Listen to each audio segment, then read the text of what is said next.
Next topic is definition given by different psychologist for development. देखो, आप देखिए different psychologist ने अलग अलग तरह की डेफिनेशंस दी थी डेवलपमेंट को समझाने के लिए। तो हम पहली डेफिनेशन पढ़ेंगे अकॉर्डिंग टू हरलॉक। हरलॉक के अनुसार क्या डेफिनेशन थी? According to Hurlock, child present new features in development. That is, what are the new features that is added in the child, that is which represent the child, is called as development. तो Hurlock के अनुसार क्या था? Child present new features in development. And second definition is according to James Driver. James Driver, he said that development is a variable process, that is changeable process. It can be changed, in which the child acquires new abilities. It is most important that the child acquires new abilities. As he developed, he acquires the new abilities. It is said by the James Driver. I pointed in this by the red markers the main key points. You have to remember these key points while the definition given by the different psychologists. Then according to John Dewey, what did John Dewey said? He said that the change in any part of the body, that is the change in any part of the body, is growth. Okay, but the change due to effect of time is the development.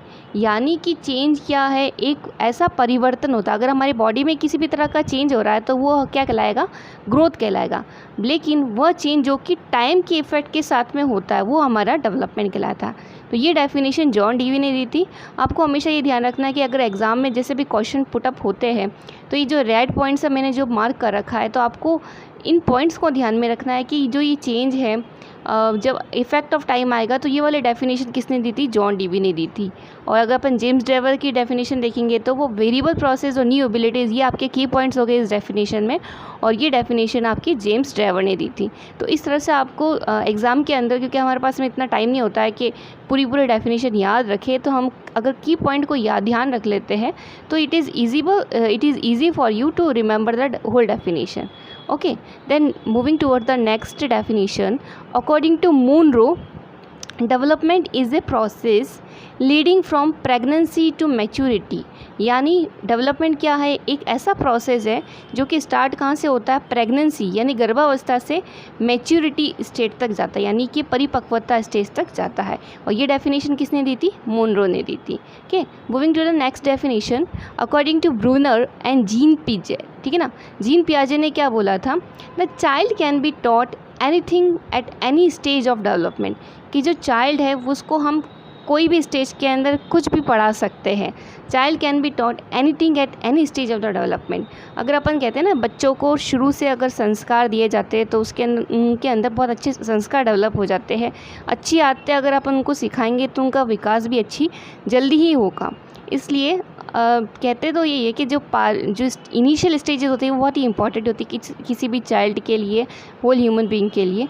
इसलिए हम उसको वैसे तो किसी भी stage में सिखा सकते हैं. जैसे आपको ध्यान है कि पहले कंप्यूटर किसी को आता नहीं था, ठीक है, लेकिन जब गवर्नमेंट सेक्टर्स के अंदर जब कंप्यूटर की यूटिलिटी बढ़ी तो वहाँ पर भी जितने जो एजेड लोग थे, या फिर हम कह सकते हैं जो कि काफ़ी हमसे काफ़ी जो एज में है, उन लोगों को भी ट्रेनिंग की जो है दी गई थी कंप्यूटर सीखने की. तो ऐसा नहीं है कि कंप्यूटर शुरू से आना चाहिए या फिर कोई भी स्टेज का वेट कराए. अगर अभी हम देखें तो हमारे जो पेरेंट्स हैं, तो पेरेंट्स को भी अभी हमसे बहुत ज़्यादा चीज़ें उनको आ गई मोबाइल के अंदर जो हमें नहीं आई हैं. तो कोई एज नहीं होती पर्टिकुलर डेवलपमेंट के अंदर, हम किसी भी स्टेज के अंदर कुछ भी सिखा सकते हैं. तो ये डेफिनेशन किसने दी थी? ब्रूनर और जीन पियाजे ने दी थी. देन अकॉर्डिंग टू जेसल ने क्या बोला था? Development is a kind of change. Development क्या होता है? एक तरह का चेंज होता है. Because in this new ability and capability are developed. ठीक है ना, डेवलपमेंट एक तरह का चेंज है और इसके अंदर जो न्यू एबिलिटी और कैपेबिलिटी डेवलप होती है, ये बहुत ही इंपॉर्टेंट है कि न्यू एबिलिटी और न्यू कैपेबिलिटी का हमारा डेवलपमेंट होता है. यानी हम पहले छोटे होते तो हम भारी चीज़ें नहीं उठा सकते, लेकिन जैसे जैसे हमारा डेवलपमेंट होता है हम इतने कैपेबल हो जाते हैं कि वो भारी चीज़ें भी हम उठा सकते हैं. ठीक है ना. तो नेक्स्ट डेफिनेशन है अकॉर्डिंग टू बर्क ने क्या कहा था? Child development is the branch of psychology. Child development वह मनोविज्ञान की वह शाखा है under which the study of development from prenatal period to adolescence to maturity stage. मतलब इसके अंदर हम जो स्टेज ऑफ डेवलपमेंट प्रीनेटल यानी कि गर्भावस्था से एडोलसेंस यानी किशोरावस्था तक पढ़ते हैं और किशोरावस्था से मैच्योरेशन स्टेज तक पढ़ी जाती है। तो ये जो स्टडी है ये किसने दी थी, बर्क ने दी थी डेवलपमेंट की, ठीक है ना। नेक्स्ट डेफिनेशन थी अकॉर्डिंग टू मिसेज हरलॉक, श्रीमती हरलॉक के अनुसार उन्होंने क्या डेफिनेशन दी थी, the development changes are divided into 4 parts. ये बहुत इंपॉर्टेंट है, हरलॉक ने डेवलपमेंट को कितने पार्ट्स में डिवाइड किया था, 4 पार्ट्स में डिवाइड किया था, ठीक है ना। इसमें जो फर्स्ट पॉइंट था, जो फर्स्ट पार्ट था वो था चेंज इन शेप, शेप के अंदर चेंज होना। हम देखते हैं कि बच्चे के शेप के अंदर चेंज होता है डेवलपमेंट प्रोसेस के दौरान। पहले वो छोटा होता है, धीरे धीरे धीरे करके बड़ा होता है, ठीक है। फिर आता है चेंज इन रेशियो, उनके रेशियो में भी चेंजेस आते हैं, ठीक है ना। सर के साथ में उनके हाथ पैर भी बढ़ते हैं, तो ये रेशियो में भी चेंज आता है। फिर आता है डिसअपियर ऑफ ओल्ड साइन, यानी कि जैसे कि बच्चों का तुतलाना है वो गायब हो जाता है कुछ समय बाद में, ठीक है ना, डेवलपमेंट के प्रोसेस के दौरान। जैसे जैसे बच्चा बड़ा होता है वो पहले तुतला तुतला के बोलता था, पहले स्टार्टिंग में तो वर्ड्स बोलता था, मामा पापा, ठीक है ना, ये ओनली वर्ड्स बोलता था, दादा नाना नानी, ठीक है ना। उसके बाद में वो धीरे धीरे करके फिर तुतला के बोलने लग जाता है, मुझे पानी चाहिए, मतलब कुछ भी ऐसे तुतला के समथिंग लाइक दैट। देन फिर उसके बाद में वो प्रॉपर लैंग्वेज या सेंटेंस फ्रेमिंग करना सीख जाते हैं, क्या जैसे I want to drink water.